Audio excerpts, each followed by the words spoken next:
You control whether or not a candidate ghosts you. I'm going to say that again. You have the control whether or not a candidate ghosts you. It's that simple.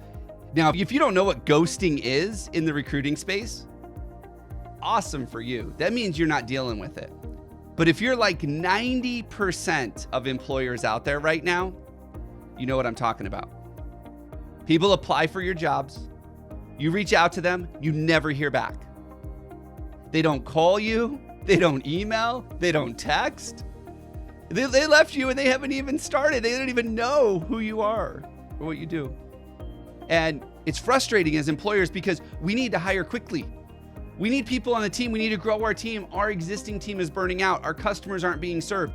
We need people to show up. And if they can't show up for an interview or even a phone call, what are the odds they're going to show up for the job, right? So we move on and we look for someone else. And we've seen some employers that have a 90% no show up. I mean, it's crazy. 90% of people no show. And what we found is that you have the control over whether or not people are ghosting you. You see, the truth is, we've conditioned an entire generation of employees to believe that as employers, we don't care about them. We don't care about what's going on with their personal lives. We don't care about their careers. We don't care about the work they do. All we want to do is fill an open seat so that we can get more as employers. We can get more out of our business. And we've convinced them of that. We've convinced them we don't care because as employers, we ghost them all the time. More than 2/3 of candidates, people that apply for a job, will never hear back from the employer. Not even a rejection letter, nothing. And for decades, employers have been doing this. And we've been convincing an entire generation we don't care. So if we don't care, why should they care? Well, I'll tell you what, if you want to solve your recruiting problems, you need to care. You need to care enough to give your applicants a reason to show up. And that means you're going to have to do something different. It means that you're going to have to stand out. And this might be uncomfortable. But let me give you 3 things that you can do. 3 things that you can do to get people to stop ghosting you. Number 1, create a connection with them. I know what you're thinking. Well, I never even get a chance to talk to them. Give them a reason to want to talk to you. So instead of sending them an email or a text message, got your application, when can you talk? Got your application, can you talk at 1 o'clock tomorrow? Connect with them. Send a message that's compelling that says, hey, I care. Looking for work is stressful. Put yourself in their shoes for a minute. This isn't fun. They either need the work so they can pay rent, or they need to get out of a place that they're at so that they can go home happy at the end of the day.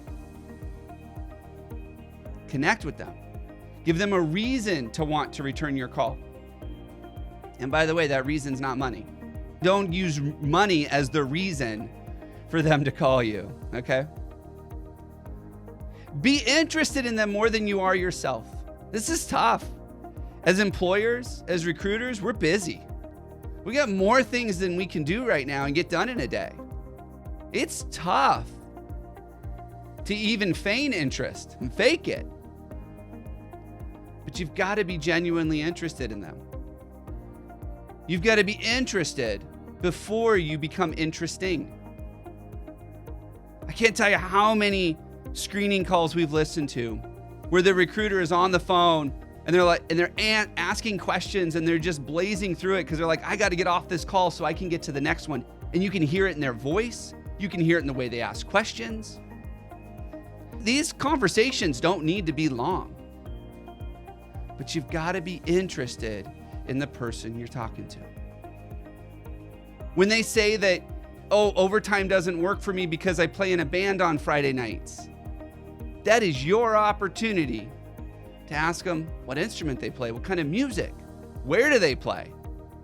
Be interested in them, and they'll be interested in you. And finally, let them know that you value them personally. These are human beings with hopes and goals and dreams and missions and purpose in life, and families. And they want something out of their life that working for you can give them. Let them know that you value these things just as much as they do. Let them know you care. You see, because when they're supposed to show up for a phone call or a Zoom call, or they're supposed to show up for an interview, if they have nothing to lose because there's no connection, there's no common interests, if they have nothing to lose, why bother? Why say no when a lot of employers treat people like garbage for saying no? Why say no and risk it? It's easier to just ghost because, that's what everybody does right now. Connect with the applicants. Care about them personally. Be interested in who they are as a human being. Value them. Value the things that are important and let them know you value those things. Have a meaningful conversation with them. And you'll be able to flip from a 90% no-show rate to a 90% show-up rate. Because people want to work with people that care about them. They want to work in a place where they feel like they belong. And when you connect with them early, you connect with them often, you give them that place. All right, I hope this video was helpful. Did you like it? Be sure to subscribe to my YouTube channel to get notified when future hiring tips are published. Also, head over to thecorematters.com. Check out our free masterclass to help you hire more high-quality workers. Until next time, remember, when you have the right people, every part of your business gets better.